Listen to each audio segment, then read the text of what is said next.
Class ইলেভেনের বাংলা ঈশ্বরচন্দ্র বিদ্যাসাগর। তাদের বিদ্যাসাগর, তুমি বিখ্যাত ভারতে, তাদের বিদ্যাসাগর, এখানে ঈশ্বরচন্দ্র বিদ্যাসাগরকে বিদ্যাসাগর বলা হয়েছে। তোমরা সবাই মন দিয়ে শোনো, লেখো, সবাই লাইক আর সাবস্ক্রাইবটা অবশ্যই দিয়ে দাও। তাহলে তিনি বিখ্যাত ভারতে কী হিসাবে? বিদ্যাসাগর হিসাবে। অর্থাৎ তার বিদ্যার কোনো শেষ নেই। তার অনন্ত অপরিসীম যে বিদ্যার গভীর বিস্তৃতি, তার মেধার যে গভীর বিস্তৃতি পৃথিবীময় ব্যাপ্তি হয়ে আছে, তাই জন্য তিনি সেই ভারতে তো বিখ্যাতই হয়ে আছেন।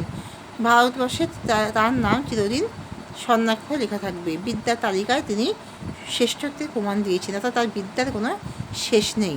তিনি অপরন্ত বিদ্যার সমুদ্রের মতন তার বিদ্যার এই ভাণ্ডার, এবং তার সাথে সাথে তিনি দয়ারও সাগর, অর্থাৎ তার অপরিসীম দয়া। জীবে প্রেম করে যেইজন, সেইজন সেবিছে ঈশ্বর, তার যেন জ্বলন্ত উদাহরণ ঈশ্বরচন্দ্র বিদ্যাসাগর। তিনি সদা সর্বদা গরিব মানুষের প্রতি তার ভালোবাসা, প্রেমের পরিচয় দিয়েছেন।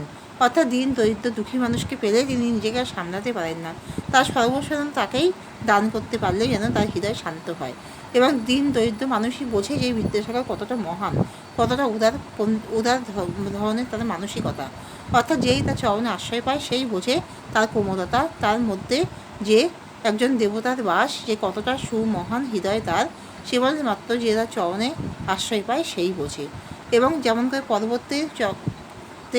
যারা পর্বতে আরোহী, তারাই যেমন বোঝে পর্বতের যে আনন্দ, সুবিস্তৃত পর্বতের মহত্ব, যেমন বিদ্যাসাগরের মহত্ব তারাই বোঝে যারা তার চরণে আশ্রয় পায়। বিদ্যাসাগর তিনি সকলকে যেমন দান করে পরম আনন্দ পান, এবং তার এই অপরিসীম দয়ার কোনো শেষ নেই। এখানেই শেষ করছি।